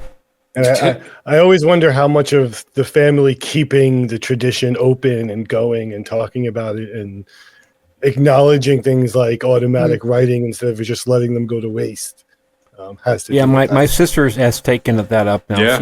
She's married a man in northern England. She's Karen Sinclair. She's doing ghost hunting in Scottish castles now. Oh, I'm jealous. She's done a lot of that. Oh, man, that sounds awesome. Ghostly locations, right? Doesn't that sound fun? That sounds really fun. Yeah, she's done a lot of that with her husband. Yeah. Yeah, they go to Mary Queen of Scots. Well, that's one of the places. One of the places they go, and they've heard her walking her bedroom. They hear her footsteps walking back and forth across. Yeah, the we've room. actually heard some pretty interesting stuff as they caught on their spirit box and their flares and the stuff like that. They've caught some really interesting stuff. Oh man! Again, my sister is a phenom. Yeah. She's a freaking phenom. I mean, she took the death of my dad and my mom and my brother within like a 3-month period. She took it really hard, and she gained like about 150 pounds, almost died from basically the guilt and all kind of stuff. And then she ended up losing 8.5 stone, which is like about 140 pounds. And now she's a fitness trainer, and she looks better than she's ever looked in her life. I'm so jealous. And you know what?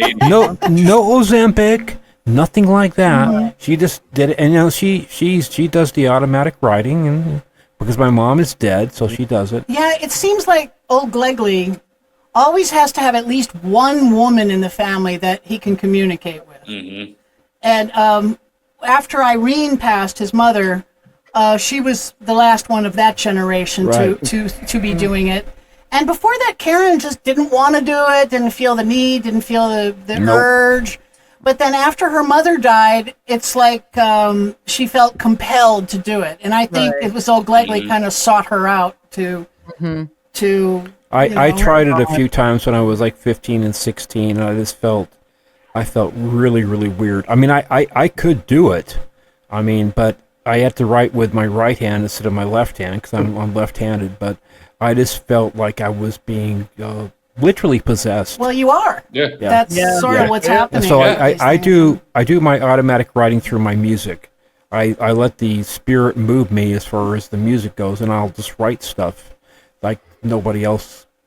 Sorry, nobody else can write except for me. things. We're going on the 2-hour mark here. Yeah, so we're at 2 hours. Gonna I'm have sorry. to wrap it up. And I thank you so much for coming on. I just really enjoyed this Thank you for conversation having a us. lot. Yeah. Pleasure. Yeah, we love it. Yeah. Thank you. Do you have any shameless promotional Yeah, stuff you'd like to share at please. the end here? Yeah. Josh, do your job. Yeah, Josh. Oh man! All right. Tell us, Coming- Josh. Oh, you guys can find us, the Secret Society of Strangers podcast on Spotify, Apple, Podbean, YouTube, everywhere. Hit us up on Instagram, TikTok. Send us your emails for your strange, encounters and stories. So we'd want to hear them. Just send them to ssospodcast@gmail.com. Excellent. Okay, great. Thank you you, so much guys. for coming, Appreciate and hopefully we can do this again. Definitely. Absolutely. All right. I'll do this Super. anytime. Yeah. Thanks. Well, Have good a night, good everyone out there in crazy land. We're, Yeah, and thank you for, TTFN. listening in. Yeah. Ta-ta for now. All right. Good night. Cheers. Bye. Bye-bye.